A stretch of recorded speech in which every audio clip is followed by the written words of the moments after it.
وہ جوان جو ہی پروان چڑھا ان فوان شباب آیا تو اس کی پیشانی سجدے کے تقدس سے مالا مال ہو گئی، اس کی آنکھوں میں حیا اور شرم کے پہرے آ گئے، اس کے خیالوں میں پاکیزگی آ گئی، اس کی زندگی کے شب و روز نیکی کے ماحول میں بسر ہونے لگے، اس کی راتیں ذکر الہی میں، تلاوت کلام مجید میں اور دن یاد الہی میں روزے سے گزرنے لگے۔ وہ جوان جس کی جوانی اللہ کی عبادت میں گزری، کیونکہ جوانی اگر عبادت میں گزر گئی تو بڑھاپا تو پر نور ہے ہی ہے۔ سب سے مشکل مرحلہ زندگی کا جوانی کا ہے۔ شیطان زیادہ ورغلاتا ہے کسی شخص کو جب وہ جوانی کے مرحلوں سے گزر رہا ہوتا ہے۔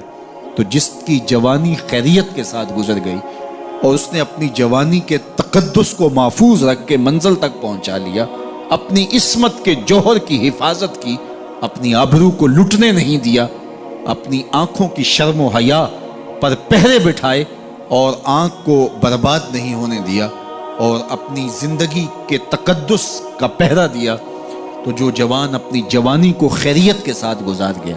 کسی نے کہا تھا نا، کتاب زیست کا ایک اور باب ختم ہوا، شباب ختم ہوا، ایک عذاب ختم ہوا۔ تو جوانی جس کی منزل تک پہنچ گئی خیریت کے ساتھ، عافیت کے سائے میں، مشکل تو بڑا ہے جوانی کو منزل تک لے جانا، خیریت کے ساتھ داغدار نہ ہونے دینا، جوانی کے تقدس کو رسوا نہ ہونے دینا، عصمت کے جوہر پہ کالک نہ لگنے دینا، خواہشات کو غالب نہ آنے دینا۔ آسان کام تو نہیں ہے، مشکل کام ہے، لیکن اگر کوئی مشکل کاٹ گیا، جوانی کے تھوڑے سے ایام میں گزار گیا۔ اللہ اکبر۔ حضرت شیخ ختلی کہتے ہیں، داتا گنج بخش علی حجویری علیہ رحمہ کے مرشد ہیں، الدنیا یوم ولنا فیہا صوم۔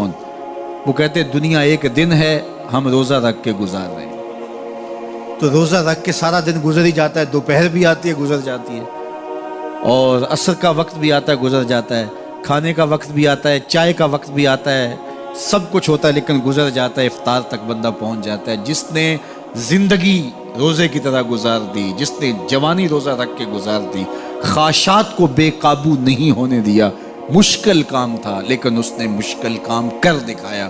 اجر کتنا بڑا ہے، سنیے اللہ کے محبوب کی زبان سے سنیے۔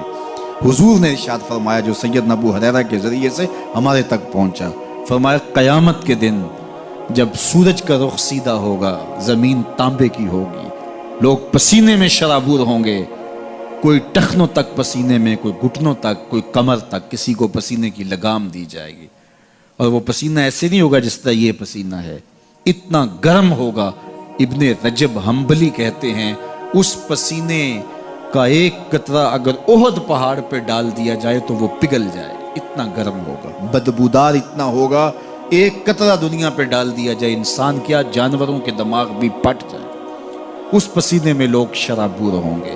لیکن جس نے اپنی جوانی کو عافیت سے گزارا ہوگا، کل قیامت کے دن جب کوئی سایہ نہیں ہوگا، اللہ اس جوان پر اپنے عرش کا ٹھنڈا سایہ عطا فرمائے۔ وہ شخص جس کو کسی عورت نے دعوت گناہ دی اور وہ صاحب منصب تھی، صاحب جمال تھی، اور اس نے یہ کہہ کے یہ خواہش، یہ آرزو مسترد کر دی، انی خاف اللہ۔ اسی طرح کوئی عورت ہے تو اس نے اپنے تقدس کی حفاظت کی، اپنی آبرو پہ پہرا دیا اور کسی پیشکش کو ٹھکرا دیا، تو فرمایا قیامت کے دن جب کوئی سایہ نہیں ہوگا، اللہ اسے بھی اپنے عرش کا ٹھنڈا سایہ دے گا۔ کیسا سخت دن ہوگا، اور وہ کس اعزاز میں ہوگا، کس تکریم میں ہوگا۔ یہ تو 4 دن 10-20 سال ہیں، اور وہ 50,000 سال کا ایک دن۔